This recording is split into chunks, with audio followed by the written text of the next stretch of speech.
Oke, selamat malam teman-teman semuanya. Ketemu lagi dengan saya.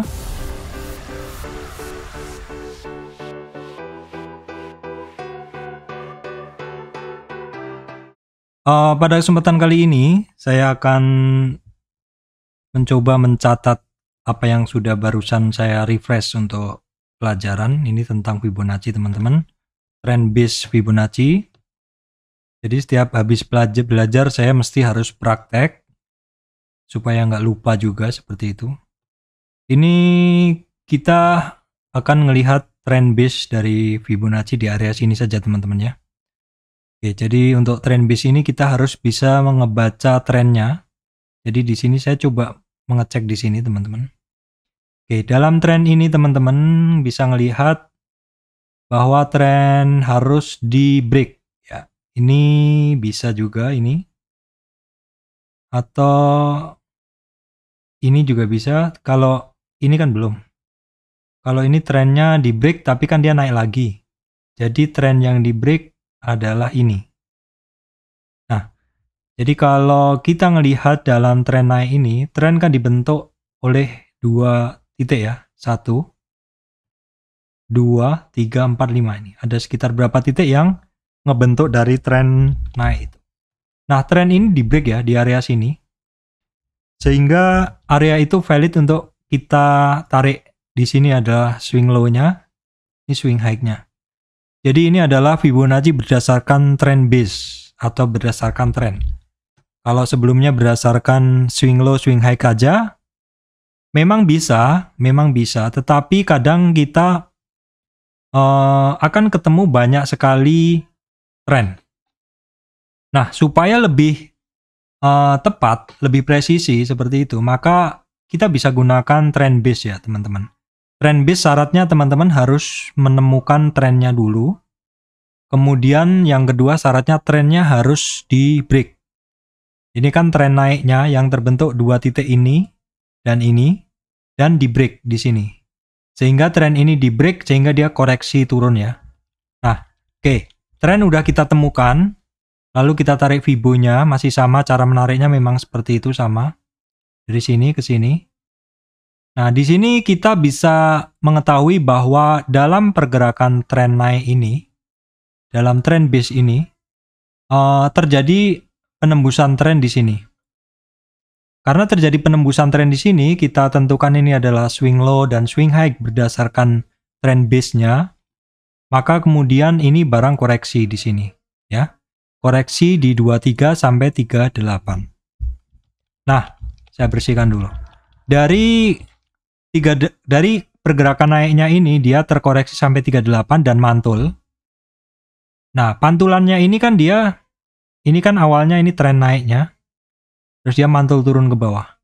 Nah, mantul turun ke bawah ini adalah Fibo naik. Dan yang kedua ini atau tren naik ya. Ini adalah tren koreksi atau korektif atau retracement-nya. Nah, di tren kedua ini kita akan tarik juga Fibonacci-nya untuk melihat kekuatan naiknya. Jadi kalau yang naik ini terkoreksi untuk melihat titik supportnya. Nah, sekarang yang turun ini kita tarik Fibo-nya untuk melihat kekuatan naiknya seperti itu. Seperti ini.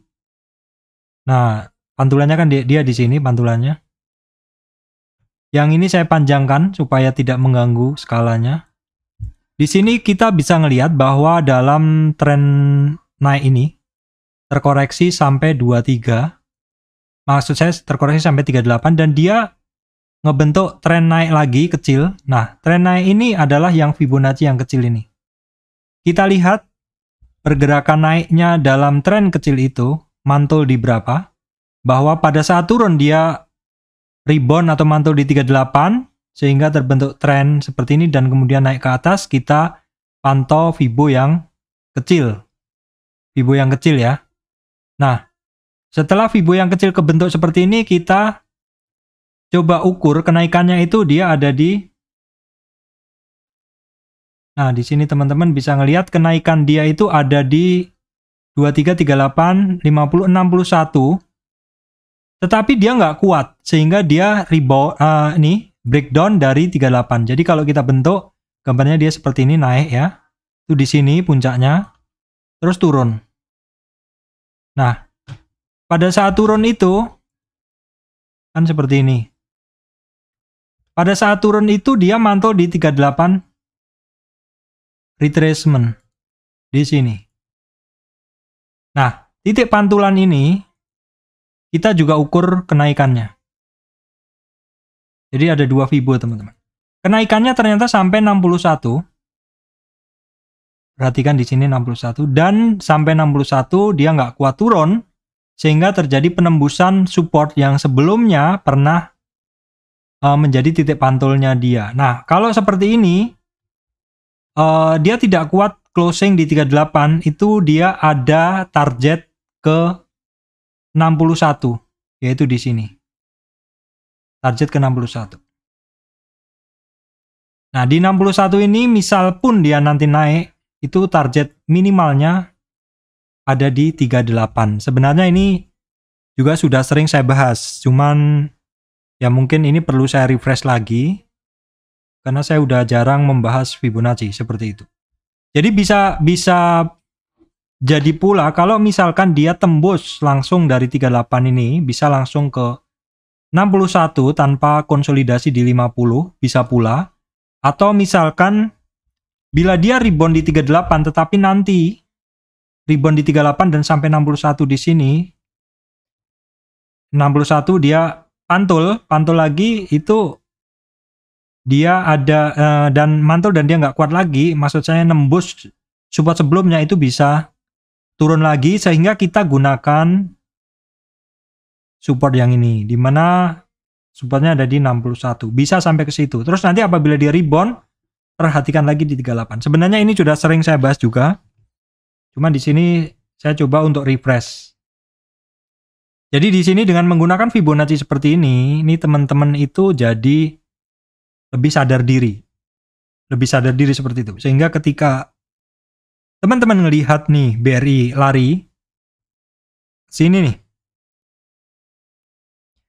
teman-teman tahu titik supportnya adalah di 23 dan 38. Kalau misalkan sudah dapat barang di situ, nanti teman-teman perhatikan resistannya kan ada di 23, 38, 50. Kalau di 50 dia nggak kuat, ini juga biasanya mantul balik turun.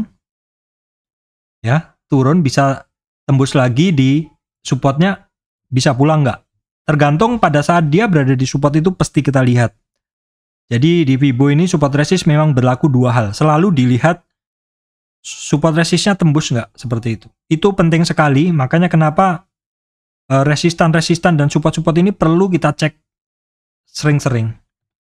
Di situ ketika terjadi penembusan resistan, kita mungkin beli. Ketika terjadi penembusan support, ya mungkin kita akan jual dulu, seperti itu. Atau ketika di resistan kuat nggak kuat, di resistan naik dan nggak kuat, ya kita take profit dulu, seperti itu. Ketika berada di support dan dia mantul, ya mungkin kita beli dulu, seperti itu.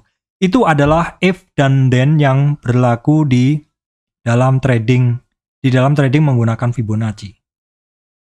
Itu aja yang mau saya update teman-teman, yaitu tentang Fibonacci, trend based Fibonacci, yaitu di penembusan support yang sebelumnya pernah menjadi support titik pantulnya dia, tetapi kemudian dia istilahnya turun dari situ. Sebenarnya itu simpel aja teman-teman. Jadi kalau teman-teman ngelihat dengan ini support resist trend aja, sebenarnya kita juga tahu ketika naik seperti ini, turun, ya. Di sini dia mantul, kemudian dia naik lagi, turun. Nah, turun di sini teman-teman yang perhatikan adalah tentu di support ini. Mantul nggak? Tembus nggak? Kalau tembus, ya berarti turun.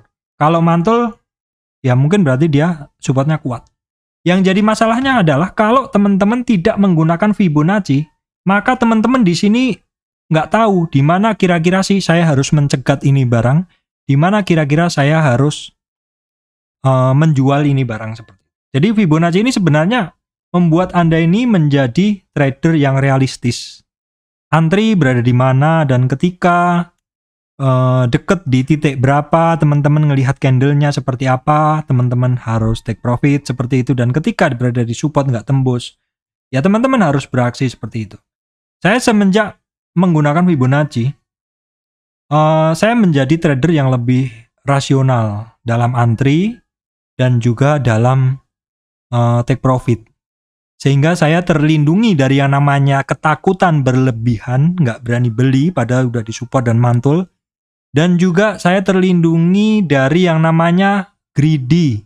Saya tidak take profit padahal dia jelas-jelas berada di resistan dan candlenya itu nggak kuat. Resistan itu adalah resistan Fibonacci. Jadi mungkin kalau tanpa Fibonacci juga Anda tahu dia akan turun ketika supportnya break. Tetapi dengan menggunakan Fibonacci, Anda lebih presisi di mana Anda harus take profit, di mana Anda harus beli. Baik, teman-teman, demikian dari saya, Surya MS Retail Investment. Terima kasih teman-teman semuanya.